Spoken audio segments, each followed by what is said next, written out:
It was July 15th, 1990, in Albuquerque, New Mexico, a city bathed in golden sunset light where the desert heat slowly gave way to cooler evening air. For most, it was just another summer night. But for the Delgado family, it became the beginning of a nightmare that would last decades. Monica Ray Delgado, 19, had disappeared. Her car was found just a few blocks from her apartment, doors locked, engine cold, her textbooks and notebooks still inside. Nothing had been stolen. Monica was gone. No note, no warning, just silence. For a young woman who was full of life, bright, compassionate, and determined, the sudden disappearance was unthinkable. Friends described her as someone who could light up a room, someone who noticed the small details in life, who cared about people others ignored. She was a sociology student at the University of New Mexico, volunteered at local youth centers, and had dreams of making a difference. And yet, in an instant, all of that vanished. The night she disappeared, Monica had told her mother she would be home late after meeting a friend for dinner. Her voice, cheerful and confident, was the last anyone would hear. By midnight, when she failed to return, her mother, Lucia, called repeatedly, each ring deepening her fear. By morning, her father, Raul, was at the apartment with her brother, Javier, and the police were alerted. Detectives combed the area. Monica's apartment showed no signs of forced entry. Her car was parked normally. Friends, classmates, and neighbors were questioned. Witnesses reported seeing her leave that evening, but no one saw her afterward. There were no apparent threats, no enemies, no motive. It was as if she had simply vanished into the thin Albuquerque air. The city responded. Posters appeared on street corners. News outlets ran stories about the missing young woman, and volunteers joined the search. Candlelight vigils were held in downtown squares. Her disappearance became a local obsession, yet the weeks turned into months and the months into years. Leads went cold. Witnesses faded into memory. The investigation, despite the dedication of police, seemed to vanish into the same shadow that had taken Monica. By 1991, the case had gone cold. Monica's family refused to give up hope. Her mother kept a photograph of her on the bedside table. Her father maintained a routine that kept her presence alive in the home. And her younger brother Javier visited her room daily, leaving small notes and flowers in remembrance. They waited, they hoped, and for decades they clung to the memory of a daughter who had once laughed freely and dreamed fearlessly. But in the quiet of evidence storage rooms across New Mexico, Monica's story was not forgotten. A few preserved items, a scarf, fibers from her car, a small unidentified hair would wait for science to catch up to the crime. And eventually, decades later, it did. This is the story of Monica Ray Delgado, a young woman taken too soon, whose disappearance haunted a city for 30 years. It is the story of a case gone cold, of advances in forensic science, and of a breakthrough that would shock a family, a community, and a state. Most of all, it is the story of justice delayed, but not denied. In the weeks after Monica Ray Delgado vanished, the city of Albuquerque held its collective breath. Detectives retraced every step she had taken that evening. They interviewed friends, classmates, and neighbors. They knocked on doors, checked local businesses, and examined security footage where it existed, though in 1990, cameras were rare and footage limited. Every lead was pursued, but almost every avenue ended in frustration. Monica's apartment was scoured. Investigators found nothing out of the ordinary. Her textbooks, notebooks, and personal items were untouched. The scarf she had left behind was carefully collected, but at the time, the technology to extract meaningful evidence was limited. Her car, parked just a few blocks away, had been checked for fingerprints and fibers. The results were inconclusive. Whoever had taken her left no trace that investigators could follow. Rumors began to swirl. Some whispered that Monica had run away, tired of school or troubled by some private fear. Others feared a stranger had taken her, someone opportunistic or violent. Her volunteering, her community work, even minor acquaintances were scrutinized. Police questioned dozens of people, followed up on every tip, but all ended in dead ends. Monica's family lived in constant worry. Her mother, Lucia, barely slept, replaying every possible scenario in her mind. Her father, Raul, spent long hours at work to distract himself, but the silence at home was deafening. Her brother, Javier, carried a quiet sorrow, often staring at the door Monica had last walked through. Friends of Monica organized search parties and fundraisers, yet each day that passed without answers deepened the despair. The investigation formally closed after several months, with no evidence. The city, once vigilant, slowly moved on. Monica's disappearance was still remembered, but without leads it became another cold case, one of many that filled the archives of unsolved mysteries. Her family refused to give up, but time weighed heavily. Each passing year created a distance between hope and reality. For Monica, the world she left behind continued. Classes she had wanted to finish were completed by friends. The youth programs she had volunteered for pressed on. Yet her absence was felt in every corner of her life. Every friend who smiled at her memory, every teacher who recalled her presence, every neighbor who knew her laughter, none would forget the hole left behind. Meanwhile, the evidence collected in 1990 sat untouched in storage rooms.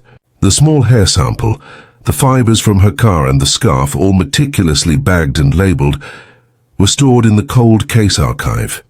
At the time, forensic technology could not extract enough from them to produce a match. They were inert reminders of a crime that had gone unsolved, like footprints frozen in stone. Decades passed. Monica's family aged with grief, marking birthdays and anniversaries in quiet remembrance. Candlelight vigils were held in her memory. Flyers with her smiling face appeared occasionally in newspapers during missing persons segments, a haunting reminder that justice had yet to arrive. The public's attention shifted to new stories, new tragedies, leaving Monica's disappearance in a distant corner of collective memory. Yet the story was not over.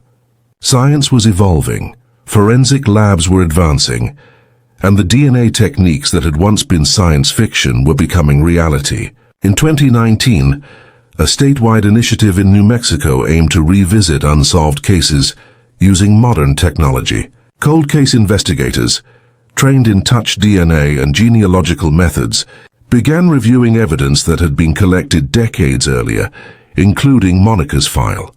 A small, previously inconclusive hair sample was identified as a potential key. It had waited nearly 30 years, sealed in evidence bags, preserved carefully despite the passage of time. The team knew that even the tiniest fragment could hold the answer. In a lab in Albuquerque, forensic specialists began the painstaking process of extraction and analysis. Each step was meticulous, every precaution taken. One tiny error could ruin decades of hope. It was in these quiet months far from the public eye that Monica's case truly began to stir.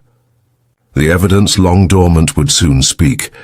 The world that had forgotten her face, her laugh, and her presence would be forced to remember. And the breakthrough would shock her family, the city, and the state. It wasn't until early 2020 that Monica Ray Delgado's case began to move again. Nearly 30 years had passed, yet the evidence had been preserved with care.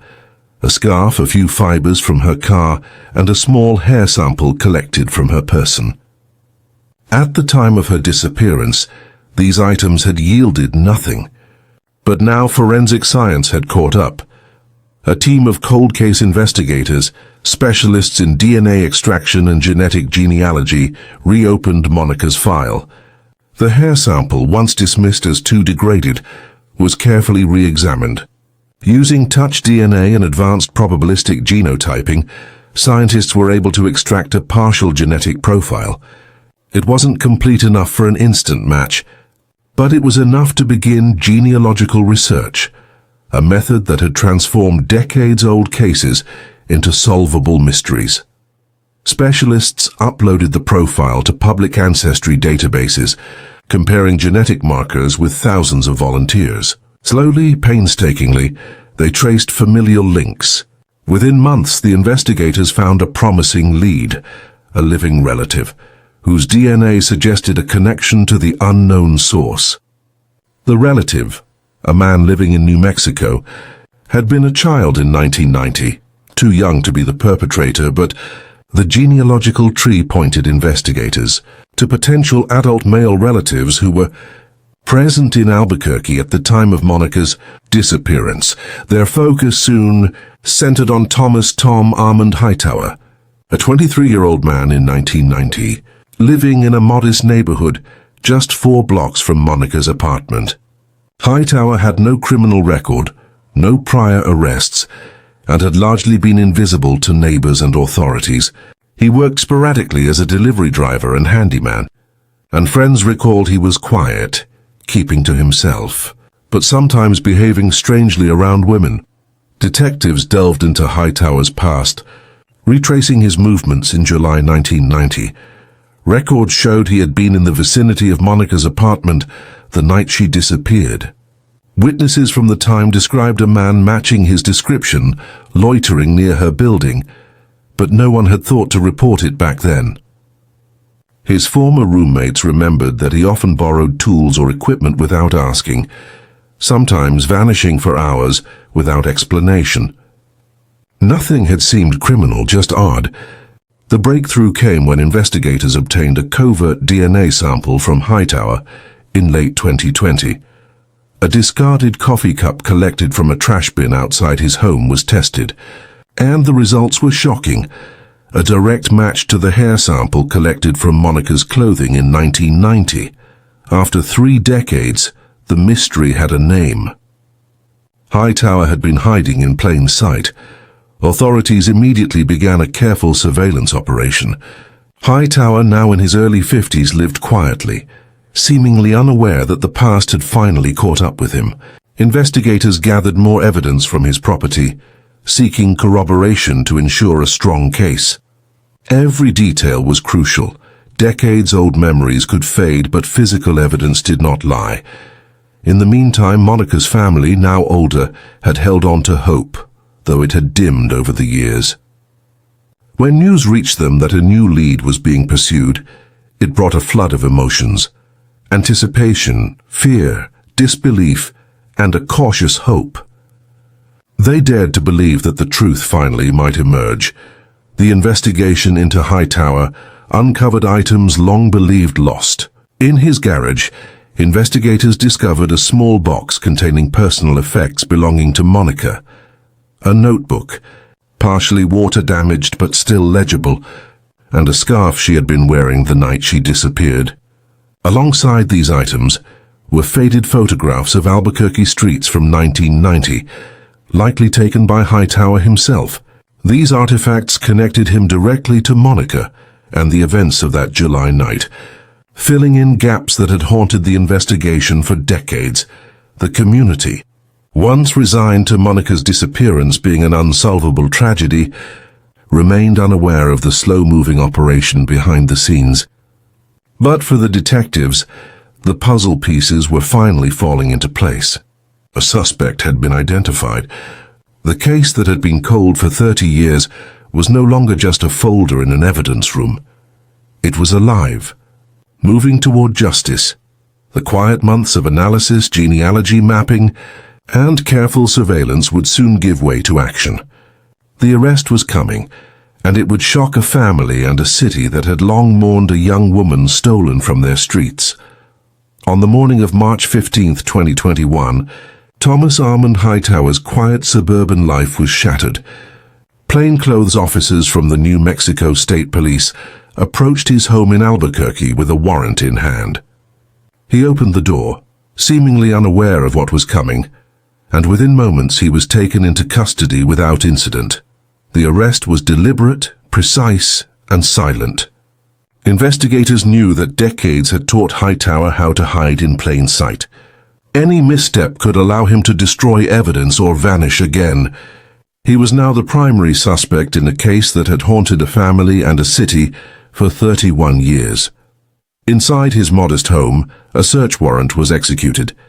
Detectives meticulously combed through every drawer, box, and storage space. In the corner of a dusty closet, behind old moving boxes and faded newspapers, they discovered a shoebox that would become the key to the final chapter of Monica Ray Delgado's story. Inside were several personal items. A small notebook belonging to Monica, its pages water-stained but filled with handwriting unmistakably hers.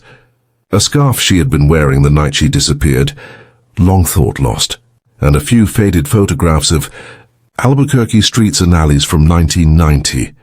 Alongside these items was a worn backpack that matched the one Monica carried for school and volunteering. For the investigators, the discovery was devastating in its clarity.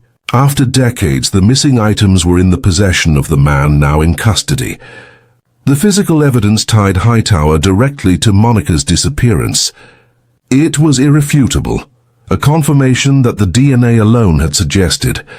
Further forensic testing on the scarf and notebook revealed traces of Hightower's DNA left at the time of the crime. The meticulous preservation of evidence by cold case teams decades earlier now proved critical. These fragments of genetic material, once considered useless, provided the irrefutable link that had eluded investigators for over 30 years. When the news of the arrest reached Monica's family, disbelief mixed with relief. Lucia Delgado, Monica's mother, sat silently, tears streaming, while her father, Raul, grasped her hand tightly, both trembling with a mix of sorrow, anger, and finally hope. For Javier, Monica's younger brother, the news was surreal. After decades of wondering, fearing, and hoping, the nightmare was finally confronted. Police issued a public statement. Thomas Armand Hightower had been arrested and charged with first-degree murder, unlawful restraint, and tampering with evidence. The discovery of Monica's personal belongings in his home confirmed the crime that had remained a mystery for more than 3 decades. The arrest shook Albuquerque, a city that had long mourned a young woman taken too soon, reminding the community that justice, even delayed, was still possible. Hightower was interrogated but said very little. He requested an attorney immediately, offering no explanation for his actions. Investigators relied on the overwhelming evidence collected, the DNA match, the recovered belongings, and corroborating details from genealogical research. For the first time in over 30 years, there was a path forward. The arrest also sparked reflection on the nature of cold cases, the limitations of past forensic technology, and the importance of preserving evidence. Monica's case demonstrated how scientific advancements could finally give voice to decades of silence. What had once been impossible, a resolution after 31 years, was now real. For the Delgado family, the arrest was not the end of grief. 31 years could not be erased, the birthdays missed, milestones Monica would never reach, and the absence felt in every corner of their lives remained. But the arrest brought the clarity of truth. It gave them the knowledge of what had happened, the identity of the person responsible, and the foundation for eventual justice. As the investigation prepared for trial, the city of Albuquerque held its collective gaze. Monica Ray Delgado, whose life had been stolen in 1990, was finally recognized not just as a missing person, but as a young woman whose story mattered, whose life deserved answers, and whose legacy would shape the way cold cases were approached in the future. The arrest of Thomas Hightower was more than a resolution of one case. It was proof that persistence, modern forensic science, and unwavering commitment could triumph over decades of silence. And for Monica's family, it was a moment to breathe, mourn, and prepare to see justice served in court. The trial of Thomas Armand Hightower began in June 2022, more than 3 decades after Monica Ray Delgado disappeared. The courtroom was packed. Family, friends, former neighbors, and journalists from across New Mexico and beyond filled the seats. Monica's parents, Lucia and Raul Delgado, sat at the front, hands clasped tightly, faces lined with years of grief, yet resolved to see justice done. Javier, her younger brother, clutched a worn photograph of Monica, taken at her high school graduation, a smile frozen in time. Prosecutors opened with a powerful narrative, walking the jury through the timeline of Monica's final day in July 1990. They described the painstaking work of investigators, the decades of cold case review, and the moment when touch DNA and genealogical analysis finally pointed to Hightower. Every recovered item, every scrap of evidence found in his home decades later, was presented as proof of his guilt. The scarf, the notebook, the backpack, each item tied him to Monica's final moments. The most haunting piece of evidence came from the forensic report on the hair sample collected in 1990. The DNA matched Hightower's, extracted from a discarded coffee cup decades later. Expert witnesses explained how advances in technology had finally made this possible, showing the jury that the evidence was scientifically sound despite the passage of time. The defense fought hard. They argued that memories from 31 years ago were unreliable, that evidence could have been contaminated, and that the case relied too heavily on forensic genealogy. They questioned whether recovered items found in Hightower's home truly proved murder, suggesting alternate explanations. But the prosecution countered each point with meticulous documentation, expert testimony, and the undeniable link between Hightower and the victim. Witnesses spoke. Former neighbors recalled Hightower's odd behaviors in 1990. Some remembered him loitering near Monica's apartment, borrowing items without asking, disappearing for hours at a time. These recollections, though faded, added context to the forensic evidence. Monica's friends and colleagues testified about her character, her routines, her independence, painting a portrait of a young woman whose life had been stolen far too early. For the Delgado family, each day of the trial was an emotional battlefield. Lucia clutched her daughter's photograph, whispering words of love and encouragement, while Raúl maintained a quiet, stoic presence, tears threatening behind his eyes. Javier, though angry and grief-stricken, listened intently, desperate to witness truth finally confronting the lies of the past. The trial lasted 3 weeks, each day heavy with testimony, evidence, and emotion. When closing arguments were made, the courtroom fell into a tense silence. The jury retired for deliberation, the weight of 31 years pressing on every thought, every word spoken. 4 days later, the verdict was announced.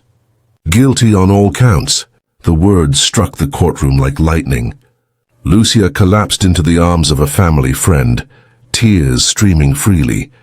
Raúl bowed his head, letting years of pent-up grief wash over him. Javier closed his eyes. A mixture of relief and sorrow etched across his face. Hightower was sentenced to life in prison without the possibility of parole. 31 years had passed, but justice finally had arrived. For the family, the verdict was both closure and a painful reminder of time lost, a reminder that no sentence could give Monica back the life stolen from her. The impact of the case extended far beyond the courtroom. Monica's story became a symbol of hope and perseverance for families with unsolved cases. Local and state law enforcement highlighted the case as an example of how modern DNA technology and genealogical analysis could solve crimes once thought impossible. The New Mexico legislature reviewed policies on cold case evidence preservation, inspired in part by Monica's case, ensuring that future victims would have a better chance at justice. In memory of Monica Ray Delgado, the Delgado family established the Monica Delgado Memorial Scholarship, supporting young women pursuing degrees in social work and criminal justice, fields Monica had once hoped to enter. The scholarship carried her name and her mission, helping others, giving voice to the overlooked and standing up for justice. In Albuquerque, a quiet tribute now marks her life. A small garden near her former apartment blooms with marigolds and lavender, chosen by her mother for their resilience and beauty. A plaque reads, "In memory of Monica Ray Delgado, 1972-1990. Taken too soon, remembered forever." Each year, family, friends, and community members gather to honor her, to reflect on her story, and to remind themselves that even the smallest threads of truth, when preserved and pursued, can unravel the darkest mysteries. The story of Monica Ray Delgado is more than a solved cold case. It is a testament to persistence, to scientific progress, and to the unwavering commitment of a family that never stopped searching for answers. Through the scholarship, through remembrance, and through the lessons learned by investigators, Monica's life continues to make a difference. Her voice, once silenced by tragedy, now speaks louder than ever, reminding the world that justice, though delayed, is never truly denied. Her story, though rooted in pain and loss, carries a message of hope, that even decades later truth can prevail, that the smallest overlooked detail can lead to revelation, and that no victim should ever be forgotten. Monica Ray Delgado's legacy, like her memory, endures.